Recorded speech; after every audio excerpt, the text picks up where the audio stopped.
Alan Shepard went up, became the first American to ever go into space. He went 116 miles straight up, and in the dark, he splashed down in the Bahamas. And his whole flight was only 15 minutes long. But everyone in the country found they didn't care how quick the flight was. They were just thrilled to be flying from someone up into space. And the engineers at NASA, they are celebrating that moment. I can celebrate that. Very happy with how things went. Astronauts on the wall? 20 days after that, Get the astronauts on the wall there? President Kennedy went in front of Congress and set the goal. And he says, we are going to put a man on the moon and return him home safely in this decade. And when the engineers at NASA heard that, they're still celebrating that launch. What did he say? Are you kidding me?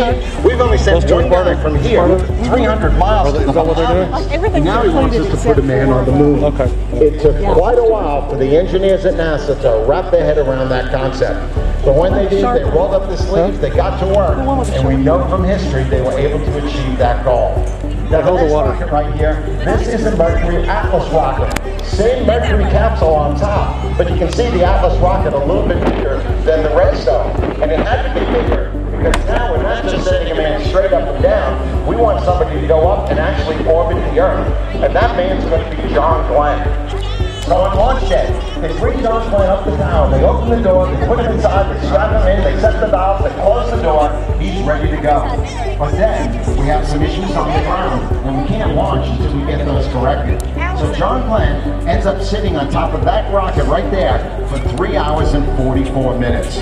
Picture yourself, you're going to do something nobody's ever done before, and you're just sitting way up there, waiting and waiting and waiting.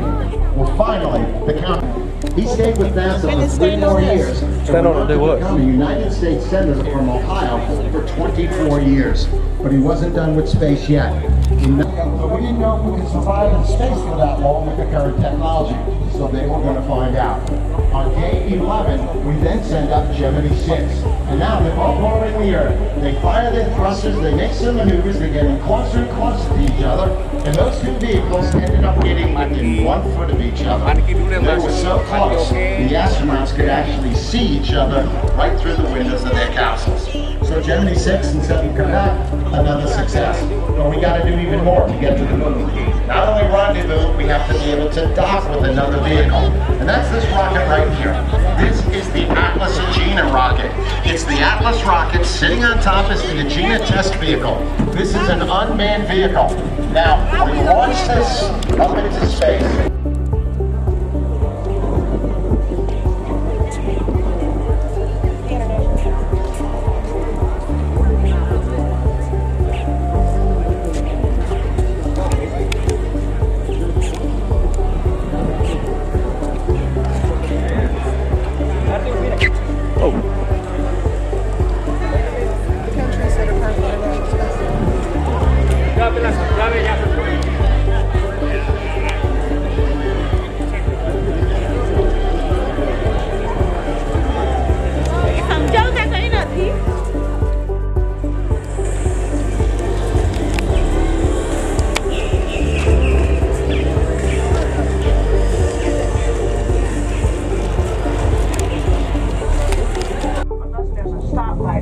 Okay, so I will be breaking the rules to be slowing down beneath the speed limit just so you can get photos, okay? And its pilot. Man rating for human spaceflight on what was previously task. After several modifications and test flights, a Mercury capsule carrying Ham, a chimpanzee, was successfully launched and recovered on January 31st, 1961. Just months later, on May 5th, astronaut Alan Shepard launched on a Mercury Redstone rocket, becoming the first American in space.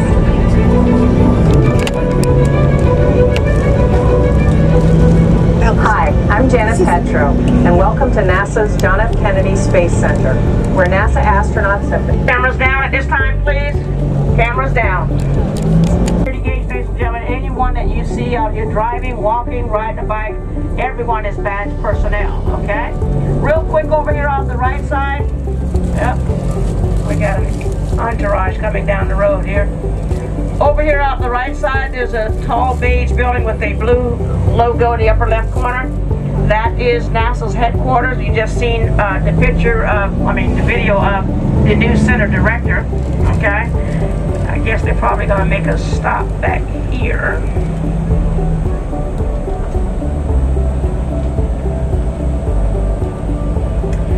When we're out here, ladies and gentlemen, there's no telling what you might see. When they're moving stuff, they make us stop. Okay, so.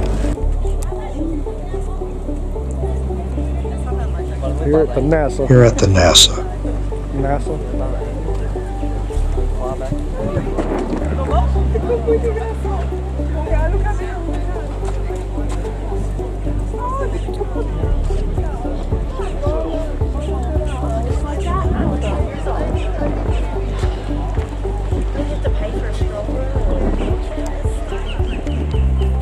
Inside that building is where NASA has always assembled all of the Apollo rockets and space shuttles inside that building.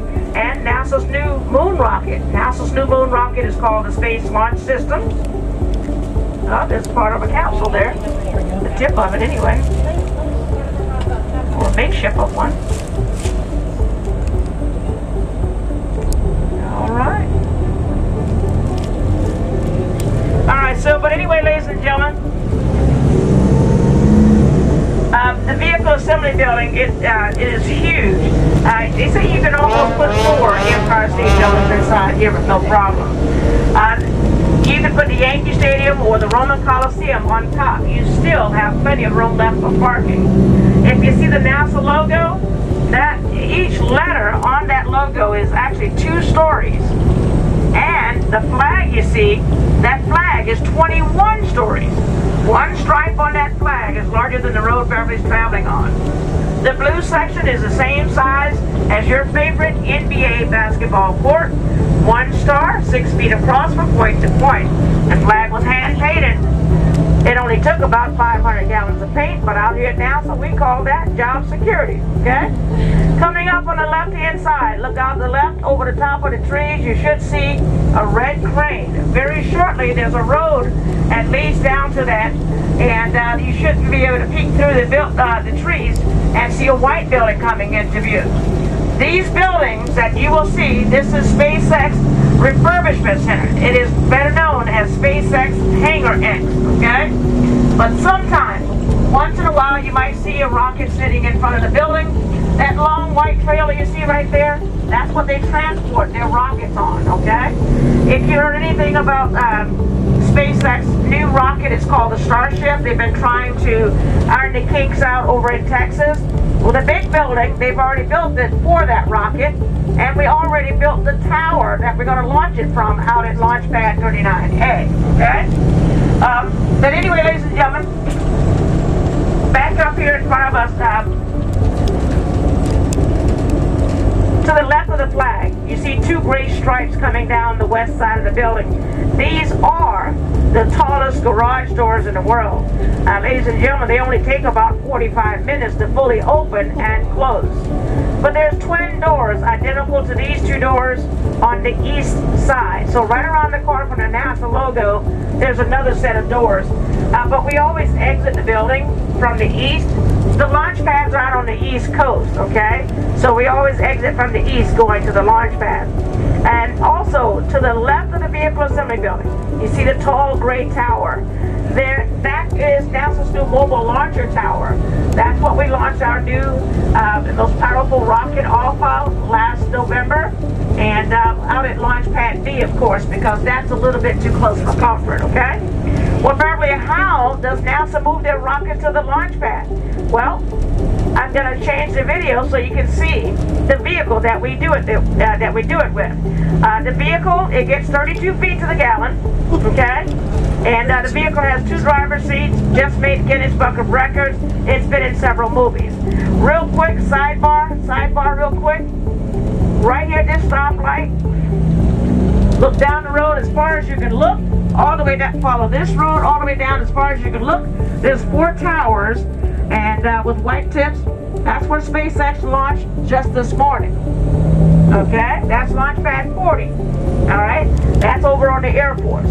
I'm also going to show you a quick glance, 2 quick glances of the rocket sitting on Launch Pad 39A. Please respond to Beverly, let me know that you see what it is that I'm talking about, okay?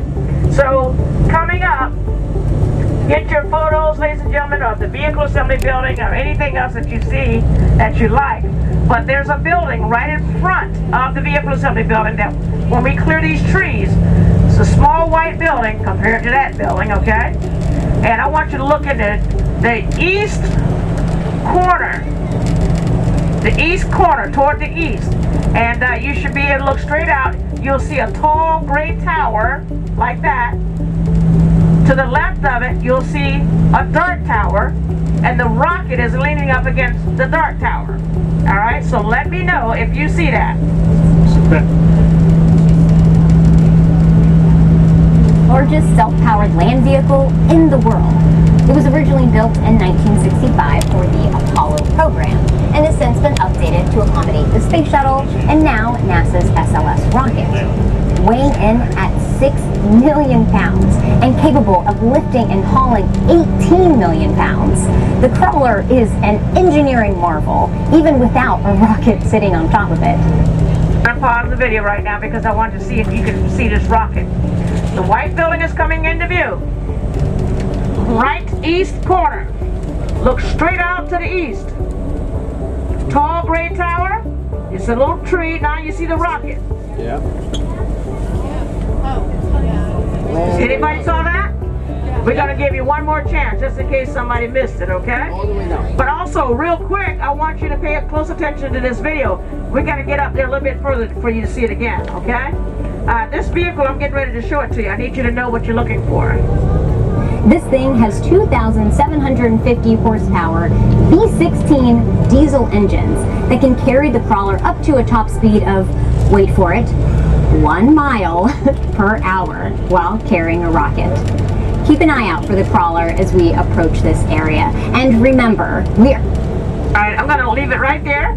The vehicle is gray. It has yellow railing going around it. All right, we have 2 of them. NASA nicknamed them Hans and Franz, okay? Hans and Franz.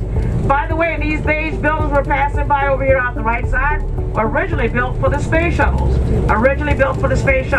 Boeing is now using them. Boeing built NASA's new Starliner capsule in the 3rd building. They painted a picture of it. They're getting ready to launch that sometime within the next couple of months. All right, crawler transporters coming up. One of these vehicles has a white tarp hanging across the corner. There's one on the other side of the beige building tucked away in the right corner. Does anybody see that? Yes. All right. If you look in the upper left-hand corner, we'll give you another glance at it. In the upper left-hand corner, you see a glass box. That's a driver cab. The other driver cab, you have to look diagonal across, and the back side is the other driver cab. The reason is these vehicles, they can only move forward. Depending on the direction it needs to move, that's where the driver sits. That vehicle is capable of elevating this deck 6 feet high. Okay? If you're standing on top, it's actually larger than a professional baseball diamond field. Okay? Now, coming up, there's a big brown building right here. When this brush starts to go low, you're going to see a big brown building. We're coming up from the south side of it. You're going to look straight across toward the east on the north side of it. All the way out, and you should see the gray tower and the dark tower. To the left of the dark tower is the rocket sitting on the launch pad. You guys see that back there? Yeah. Back there. Back there. By the water tower. I am totally illegal right now. All for my guess. So I hope someone either saw it or it got a picture, okay? Oh, and there's a cop. That's never good. All right, so but anyway, ladies and gentlemen, I'm going to finish playing this video out so you can see how that crawler transporter takes NASA's rockets to the launch pad. SpaceX, they do their own thing, ladies and gentlemen, okay? But remember I showed you back there one of the vehicles that they use and back over by their factory, okay? We're visiting Of the Earth, ladies and gentlemen, looking straight ahead, you see that tall gray tower. That is for a SpaceX new Starship rocket. That's the launch tower for it. To the left of it is the dark tower, and you see just a smidgen of that rocket to the right of that dark tower. Anybody see that? All right. So this is launch pad 39A. Not sure if you know it, but every man that walked to the moon left from right here. NASA also launched 82 space shuttle missions from right there. Okay? And of course, SpaceX is now using that launch tower. Okay? Now also, as I come around the corner out the right side over the top of the bleachers, you will see another set of towers over there. That is Launch Pad B. You might have heard about NASA going around the moon with their new Space Launch System rocket. And we launched it off of that tower that you saw back there from right over there at Launch Pad B. Okay? Again, your driver's name is Beverly. You all have a super awesome, blessed day. Enjoy the rest of your day out here visiting with us. Safe journeys back home. Stay safe. Stay kind. But more than anything, ladies and gentlemen, try your best to purposely be the reason. Oh man, that's the real deal there.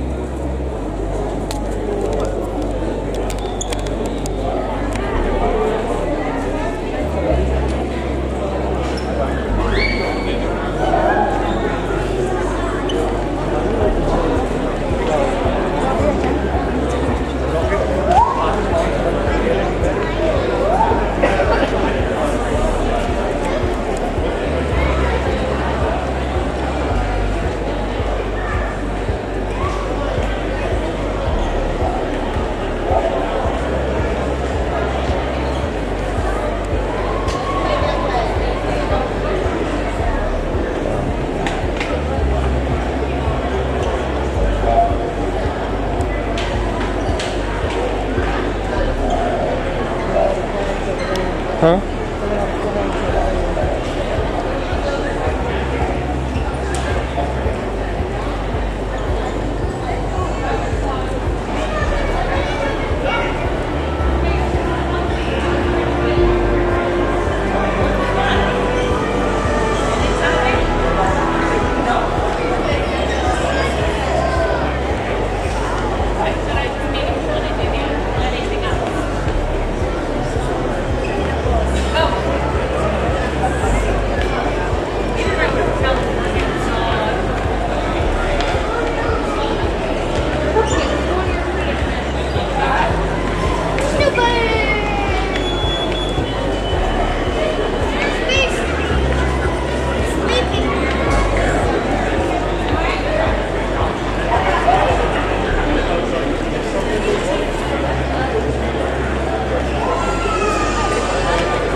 Did you go to the bathroom with Alice? She was with her.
Oh yeah, let the hair out.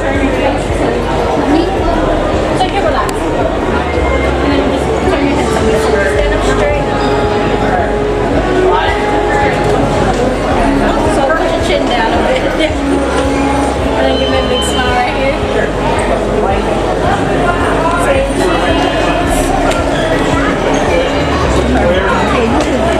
Two favorite astronauts in the whole world.